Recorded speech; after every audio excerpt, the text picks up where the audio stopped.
Je lis la deuxième partie de mon texte du 21 décembre 2012, ONU-MISMA versus peuple malien. Après Abidjan, c'est Bamako, la quatrième guerre contre l'Afrique est commencée.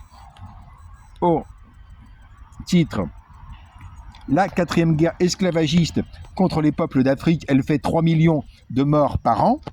Mais la quatrième guerre fut rendue nécessaire par les velléités révolutionnaires des peuples en esclavage, voire 10% des naissances devenir des morts, devenait insupportable au XXIe siècle.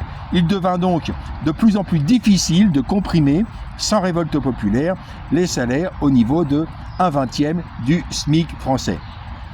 La guerre de basse intensité qui avait dépecé la Côte d'Ivoire, sans parvenir à rendre possible l'éjection pure et simple du socialiste mou Laurent Gbagbo, malgré le bombardement à Lio-Marie de Bouaké, malgré les meurtres des snipers licornes de l'hôtel Ivoire, malgré les assassinats ordinaires commis par les psychopathes militaires dans des véhicules roulés doucement qui tuèrent des dizaines de Firmin Mahé, il fallut l'intervention directe de ONUCI et de Licorne.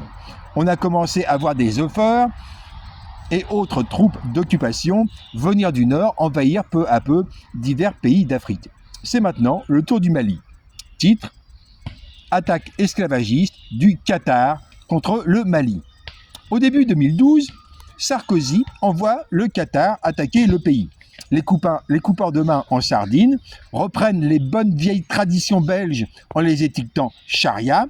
Des malades mentaux, ignorant les 7 abominations et l'interdit de la riba, du crédit, furent engagés comme mercenaires par le bandit qatari, enrichi par le vol massif des milliards de la taxe carbone due par son pays à l'humanité tout entière. Il y a un lien pour ceux qui veulent comprendre comment fonctionne le vol de la taxe carbone par les Altani. Il suffit d'aller sur l'article, cliquer sur le lien.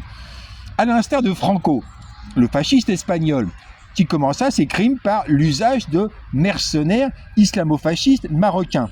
Sarkozy et la France-Afrique firent commettre les leurs par des ignares en sardine. Un groupe islamo-fasciste financé par le Qatar, révéla l'excellent Claude Angeli du Canard enchaîné. Cette attaque contre le nord du Mali étant coordonnée depuis Bamako par le président du pays, Amadou Toumani Traoré, un agent France-Afrique de longue date. Mais le capitaine Sékou Traoré éventa le complot.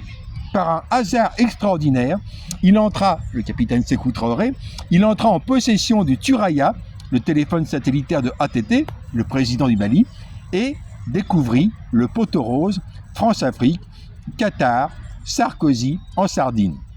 Je cite: leur téléphone satellitaire, communément appelé Thuraya, est resté dans le bureau du capitaine.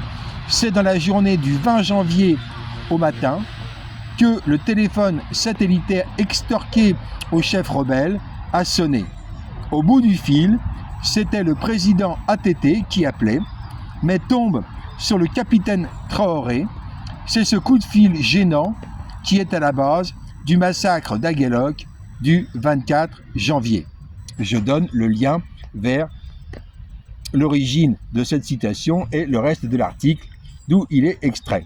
Je passe maintenant à la troisième vidéo.